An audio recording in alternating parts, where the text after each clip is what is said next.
My name is Jeff Dietrich. I work with Howard Stein Hudson. We've been contracted by Mass DOT to do public outreach and involvement on the Street Bridge project. We've been with them since the 25% design in 2015, and we're going to move forward into construction. As John said, what I just put down on the table as he's handing out are our flyers for upcoming public meetings. Tonight, I'm really here to encourage you to come to those.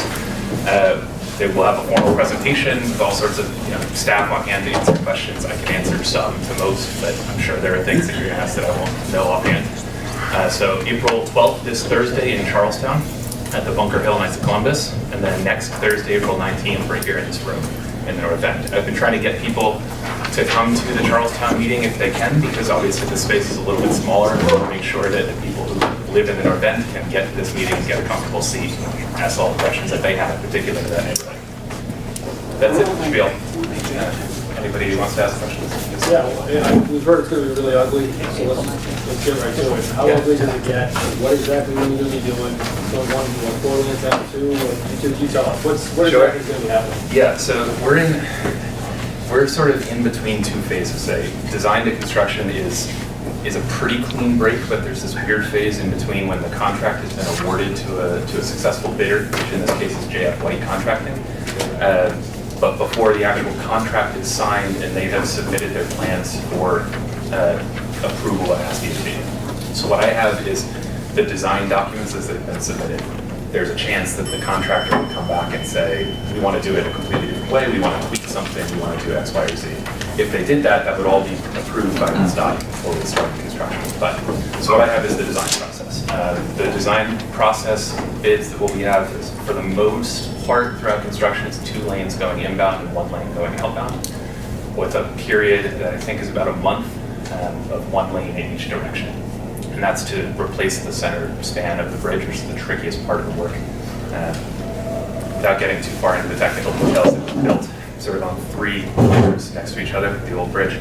So we have to work in awkward thirds to take out each chunk on the middle span. So that's the 1 lane in each direction for about a month. If we're on the right timeline, about summer of next year, that will be. For the rest of the time, we're just going to be demoing the old bridge, installing temporary pedestrian bridges and utility bridges, so that peds have access the entire time, and then building the bridge next to it. So what's your soup to nuts timeline? 5 years. 5 years. Yeah. And so ultimately, it's going to be a brand new bridge. Yes. And so 2 lanes going, when you say 2 lanes in 1 lane out, so 2 lanes heading to Charlestown, 2 lanes heading to... Sorry, 2 lanes heading downtown, 1 lane heading out of town, back to Charlestown. Yeah. So what kind of traffic, I'm sure you did traffic studies, right? So what kind of traffic issues are you expecting? What kind of impact to the residents of Charlestown are you expecting? Well, honestly, I mean, what's out there right now is basically what we're going to be operating in really for the majority of the time. Obviously, I live in Charlestown. I take the 92 over the bridge every day, so I'm familiar with the slowdowns that have happened. I'm not going to say it's not going to be painless. There will be, I think the MBTA is expecting 15 or 20-minute delays for its buses, so I would assume the traffic is about the same coming in. Outbound, there's less demand on the bridge. People who are coming out of the city use 381 for the most part. Again, it's going to be a reduced capacity, but about how it's operating today might be a good place to start, I guess. But also to your point, it's going to be a new bridge at the end. If anybody's not familiar, do you want me to go through what the bridge is going to be, or does everybody know it already? Okay. So the new bridge is going to have widened sidewalks on both sides, including the Freedom Trail side, and then a physically separated bike lane going in each direction next to the sidewalk at a different grade from it. So the cyclists are in their own spot, the pedestrians are in their own spot. In addition, in the middle of the bridge, there are going to be a widened sort of bump out area at the most scenic part of the outlook, and there will be benches and some landscaping there as well, so it's a more pleasant place to be. Moving in, there are going to be 2 travel lanes in each direction. So outbound, 2 general purpose travel lanes towards Charlestown, points north. Inbound, it's 2 general travel lanes and also a dedicated bus lane over the bridge, which we're doing because of all the bus routes that go over there, the 111, the 426, the 428, the 92, the 93. The 92, the 93, and the 111 are all huge ridership for the MBTA.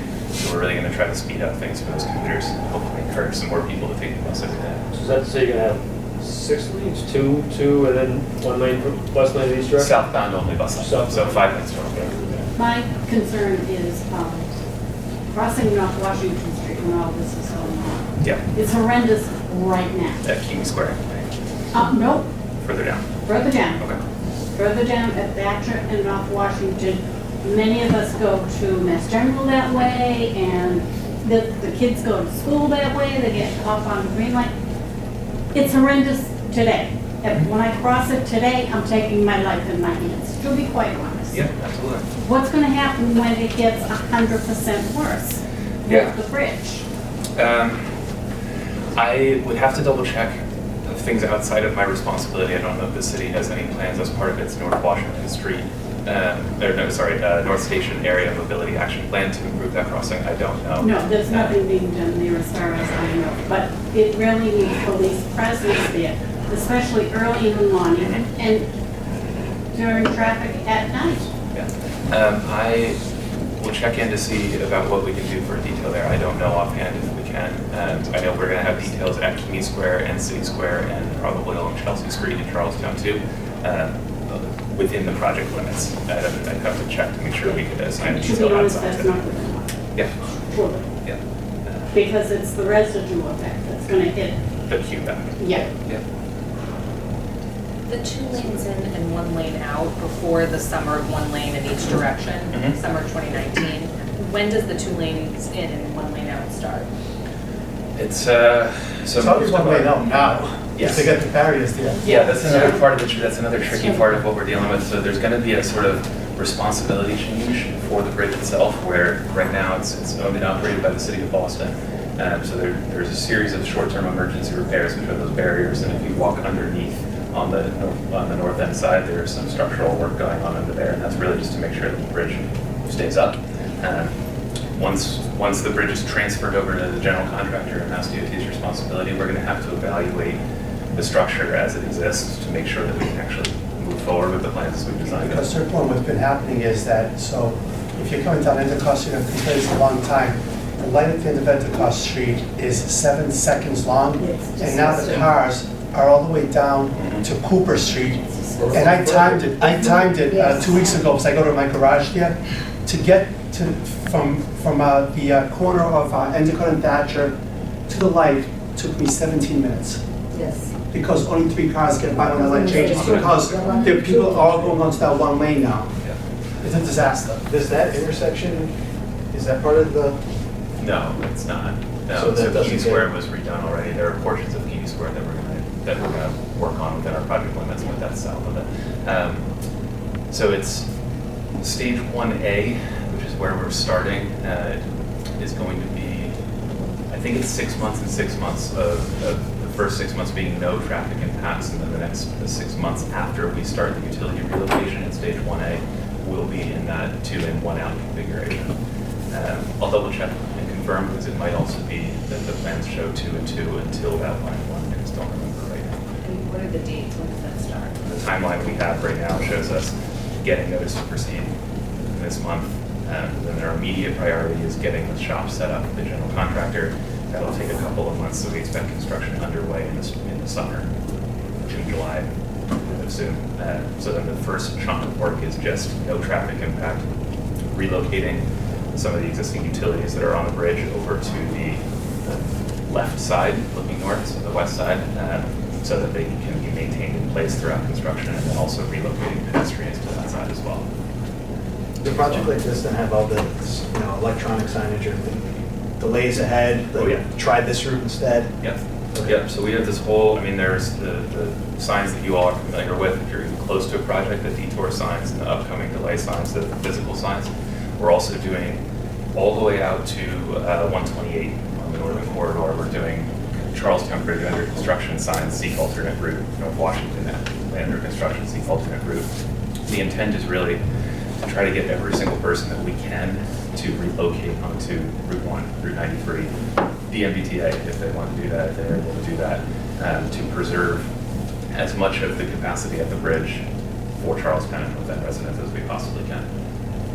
Generally speaking, on past projects, those strategies work pretty well. You're talking a couple percentage points of shift, which doesn't sound like a lot, but 2% traffic shift, 4% traffic shift is a significant throughput difference. So we're hoping the same thing will happen here. Is this bridge gonna lit, open? No, No, it's just no, straight. it's just a straight thing. I mean, the center span has been closed since 63, 62. So the Coast Guard is comfortable without it being a freight navigable channel. The funnest thing that we get to do is maintain the channel for the fireworks barge during construction. So that's actually been a weird constraint on our construction timeline. How old's that bridge? It was 117 years old, built in 1898. 1898. Started in 1897. You guys probably got, how many facelifts has it gotten through the years, any idea? Countless facelifts in terms of major structural upgrades, 3 or 4, I think, including a couple pretty near reconstructions of the deck and the superstructure. Was there a question? Was your question? I just wanted to know if you got the new bridge with glasses. Yes. Yes, we design every structure like this for a 75 to 100 year lifespan. Also, if anyone remembers the old North End, the next question would be, is there a special area for people to fish off the bridge? that's honestly, that's the first time we've ever done Yeah, that. well, that's, remember the days that everyone used to I fish still off see a the couple of bridge. people sometimes. I mean, there's bump outs into the design, but I don't know if there's official fish. And I'm not, think so. it's not an editorial comment. Yeah, no, I'm just bringing it up. They spoke about that at a couple of meetings. Did they? And did say that Yeah. they'll be able to, people can sit there and without, you can fish Yeah, she there. remembers the days that I used to fish off down there and stuff.